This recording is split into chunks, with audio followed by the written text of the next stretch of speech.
Step one, wake up early, gonna rise with the sun.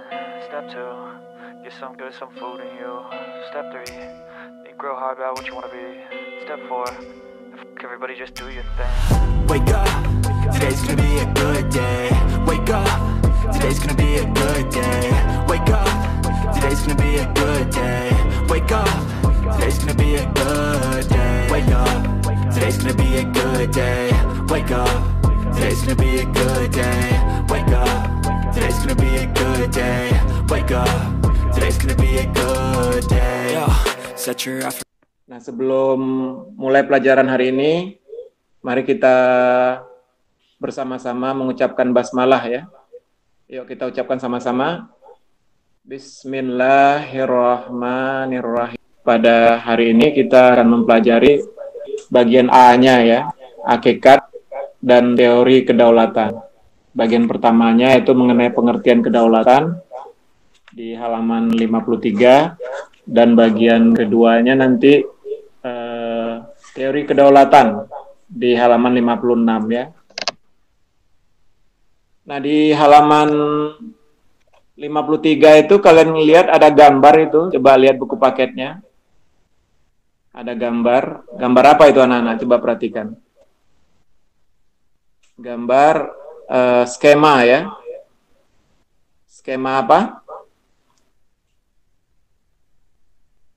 Saskia, skema apa Saskia? Tata cara pemungutan suara. Putri yang jawab malahan ya. Putri Wulansari ya. Ya, itu adalah skema pemilihan umum ya, tata cara pemungutan suara ya. Nah, jadi kamu perhatikan gambar itu. Gambar itu ada kaitannya dengan pelajaran kita hari ini, yaitu mengenai kedaulatan. Mengenai kedaulatan ya. Itu kamu lihat, itu adalah gambar orang-orang yang akan melaksanakan haknya ya, yaitu memilih, hak memilih ya. Nah, gambar ini itu ada kaitannya dengan kedaulatan anak-anak ya, tentang kedaulatan, yaitu bagaimana partisipasi masyarakat dalam menyelenggarakan negara, dalam mengatur negara ya. Jadi nanti orang-orang yang sudah dipilih oleh rakyat ini nanti akan duduk di lembaga-lembaga negara seperti kepresidenan, seperti DPR, seperti DPD atau DPRD begitu. Lalu setelah itu mereka akan menyelenggarakan negara. Mereka akan menjadi pemerintah lah begitu kan, yang akan menjalankan negara ini. Ini nanti ada kaitannya dengan kekuasaan, kedaulatan ya. Siapa yang menyebabkan mereka duduk di lembaga-lembaga negara itu, siapa yang menyebabkan mereka terpilih dan lain sebagainya, itu berkaitan dengan kekuasaan ya. Itulah yang akan kita pelajari hari ini, yaitu tentang kedaulatan. Tentang kedaulatan ya. Nah, untuk lebih jelasnya tentang kedaulatan ini, Bapak ingin kalian baca dulu halaman 54. Kedaulatan berasal dari bahasa Arab, yaitu daulah, yang artinya kekuasaan tertinggi. Pengertian kedaulatan itu sendiri adalah kekuasaan yang tertinggi untuk membuat undang-undang dan melaksanakannya dengan semua cara yang tersedia. Oleh karena itu, kedaulatan rakyat membawa konsekuensi bahwa rakyat adalah pemegang kekuasaan tertinggi dalam kehidupan bermasyarakat dan bernegara. Kedaulatan rakyat berarti juga pemerintahan mendapatkan mandatnya dari rakyat, oleh rakyat, dan untuk rakyat. Pemerintahan oleh rakyat mengandung pengertian bahwa pemerintahan yang ada diselenggarakan dan dilakukan oleh rakyat sendiri. Gaya pemerintahan seperti ini disebut dengan demokrasi. Demokrasi adalah pemerintahan dari, oleh, dan untuk rakyat. Terima kasih ya Putri ya, alhamdulillah ya. Nah, jadi anak-anak sekalian, skema pemungutan suara tadi, gambar orang yang sedang melaksanakan pemilihan umum tadi, itu ada kaitannya dengan kedaulatan negara, kedaulatan atau kekuasaan ya. Nah, kedaulatan itu berasal dari bahasa Arab ya, daulah, yang artinya kekuasaan tertinggi. Jadi kedaulatan itu bukan kekuasaan biasa, anak-anak. Dia merupakan kekuasaan tertinggi. Jadi tidak ada lagi yang lebih tinggi dari kedaulatan. Nah, jadi kekuasaan tertinggi ini ada kaitannya dengan kekuasaan seseorang atau sekelompok orang nanti dalam menyelenggarakan negara, dalam melaksanakan negara, yaitu membuat undang-undang dan melaksanakannya dengan semua cara yang tersedia. Jadi berkaitan dengan kekuasaan negara nanti. Siapa yang akan duduk, akan menjalankan kekuasaan tertinggi itu nanti, itu berkaitan dengan kedaulatan. Nah, kita mengenal istilah kedaulatan rakyat, anak-anak. Kedaulatan rakyat. Kalau kedaulatan rakyat berarti kekuasaan tertingginya ada di tangan rakyat. Ya. Jadi berarti dalam hal itu kalau kedaulatan rakyat berarti rakyatlah yang memegang kekuasaan tertinggi. Jadi negara itu dijalankan oleh rakyat, diatur oleh rakyat. Nah, itu konsekuensi dari kedaulatan rakyat. Kalau kedaulatan rakyat ya anak-anak, karena ada beberapa teori kedaulatan yang lain ya, seperti kedaulatan raja, kedaulatan negara, dan lain-lain sebagainya. Nah, karena pelajaran kita di sini adalah kedaulatan rakyat, jadi kedaulatan itu artinya kekuasaan tertinggi. Jadi kalau kedaulatan rakyat, berarti kekuasaan tertingginya ada di tangan rakyat. Rakyatlah nanti yang akan menjalankan kekuasaan negara, yang akan mengatur negara. Gitu ya. Nah, bagaimana rakyat menjalankan kekuasaannya? Nah, itulah tadi yang berkaitan dengan gambar yang kita lihat sebelumnya ya. Jadi rakyat kalau dalam demokrasi tidak langsung, itu bukan rakyat yang langsung menjalankan kekuasaan negara, itu bukan rakyat yang semua rakyat menjadi pemimpin negara, tidak. Tetapi mereka memilih wakil-wakilnya melalui pemilihan umum. Seperti itu ya. Jadi anak-anak seperti Bapak sebutkan tadi, kedaulatan itu bukan kekuasaan biasa, tetapi dia adalah kekuasaan tertinggi. Beda sifatnya dengan kekuasaan biasa. Karena kedaulatan itu melekat dengan keberadaan negara, gitu ya. Bukan misalnya kekuasaan biasa seperti kekuasaan seorang presiden yang terbatas kan, yang hanya selama periode dia saja gitu. Setelah habis periodenya maka kekuasaannya akan berakhir. Nah, itu kan kekuasaan biasa ya. Tapi kalau kedaulatan tidak seperti itu. Nah, kamu lihat di halaman 55 ada pendapat dari Jean Bodin. Kata dia, kedaulatan itu memiliki 4 sifat ya. Pertama asli. Jadi kalau asli itu berarti dia tidak berasal dari kekuasaan lain. Jadi dia merupakan kekuasaan utama dan pertama gitu. Tidak ada yang lebih tinggi lagi dari dia di atasnya gitu. Itu sifat kedaulatan. Nah, kalau kekuasaan biasa kan tidak seperti itu anak-anak. Sifatnya itu kan turunan, bukan asli. Misalnya kekuasaan presiden. Presiden itu berkuasa karena siapa? Karena dipilih oleh rakyat. Berarti di atas presiden ada rakyat kan? Nah, kalau kedaulatan tidak seperti itu.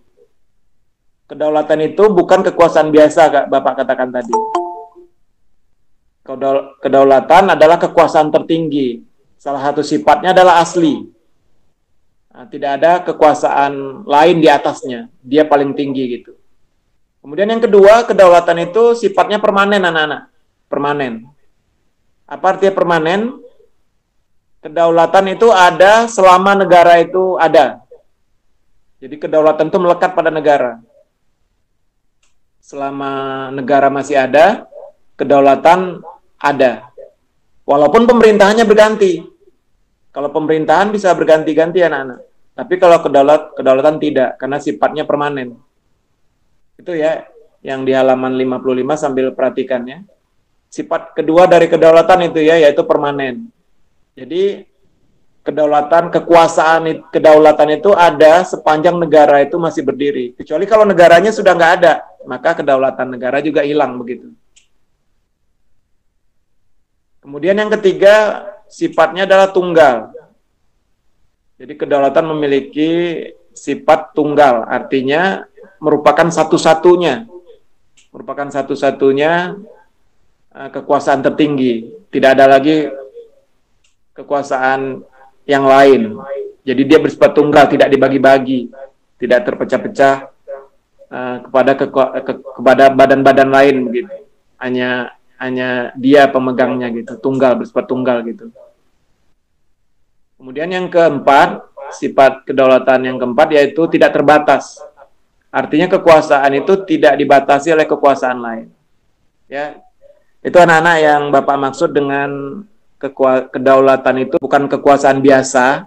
Ya, jadi kedaulatan itu bukan kekuasaan biasa, tetapi dia adalah kekuasaan tertinggi yang memiliki sifat-sifat seperti asli, permanen, tunggal, dan tidak terbatas. Ya, beda dengan kekuasaan biasa. Kalau kekuasaan biasa dia tidak asli karena dia berasal dari kekuasaan lain.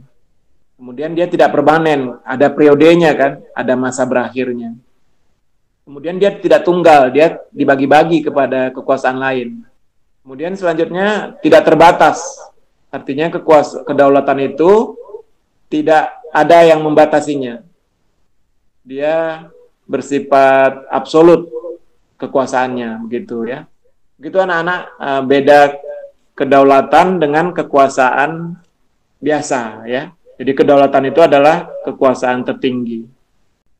Kedaulatan ini sebagai kekuasaan tertinggi, dia ada dua bentuk, mempunyai dua bentuk ya, mempunyai dua bentuk. Yang pertama dia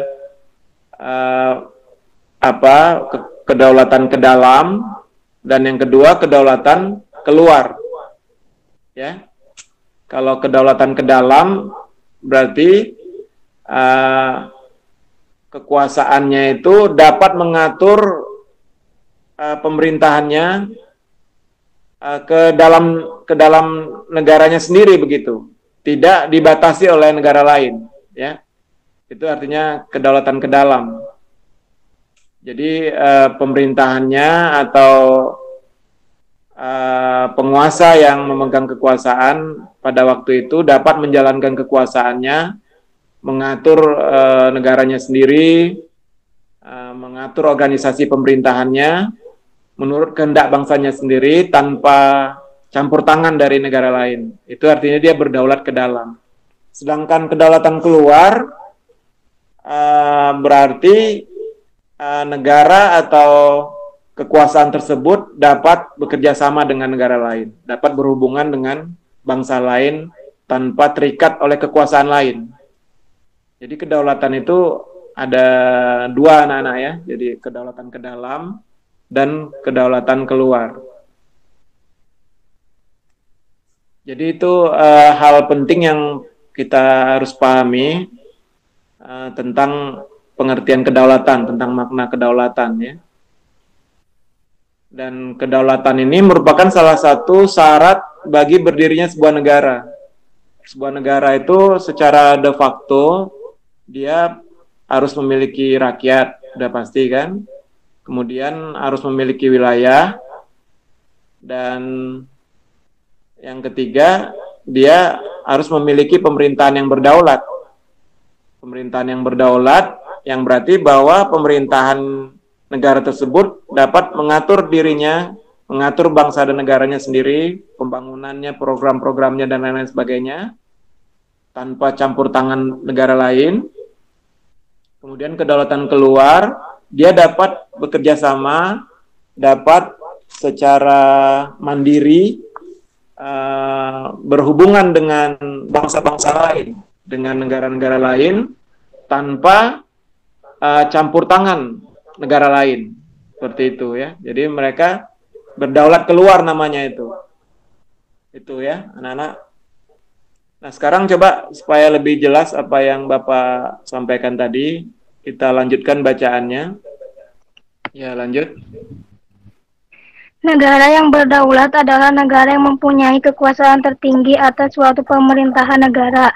Perjuangan bangsa Indonesia untuk memperoleh suatu kedaulatan berhasil meraih titik puncaknya pada saat proklamasi kemerdekaan pada tanggal 17 Agustus 1945. Sejak saat itu, bangsa Indonesia adalah bangsa yang merdeka dan berdaulat. Bangsa yang bebas untuk menentukan nasib bangsa sendiri, untuk mengatur pemerintahan sendiri tanpa campur tangan negara penjajah ataupun negara lain. Adanya pemerintahan yang berdaulat merupakan salah satu unsur konstitutif dari sebuah negara mereka secara de facto. Di samping harus memiliki rakyat dan wilayah. Iya, makasih Siti Fatimah ya. Jadi kalau kita bayangkan sebuah negara tanpa kedaulatan, berarti dia masih berada di bawah kekuasaan negara lain, masih berada dalam penjajahan negara lain ya. Jadi dia tidak dapat mengatur negaranya sendiri, atau yang kita namakan dengan kedaulatan ke dalam, dan tidak dapat bekerja sama dengan negara lain. Ya, hubungan luar negeri lah begitu ya. Mereka masih diatur atau dibatasi oleh negara yang menjajah dia begitu ya. Nah, negara yang seperti ini disebut sebagai negara yang tidak berdaulat. Negara yang tidak berdaulat berarti negara yang masih dijajah oleh negara lain. Jadi sebuah negara, kedaulatan yang dimilikinya itu sangat penting bagi mereka. Itu artinya mereka memang berkuasa secara penuh kepada negaranya, tidak berada di bawah bayang-bayang negara lain gitu. Artinya tidak berada dalam kekuasaan negara lain gitu. Itu ya anak-anak ya, tentang kedaulatan. Step 1, wake up early, gonna rise with the sun. Step 2, get some food in you. Step 3, think real hard about what you wanna be. Step 4, everybody just do your thing. Wake up, today's gonna be a good day. Wake up, today's gonna be a good day.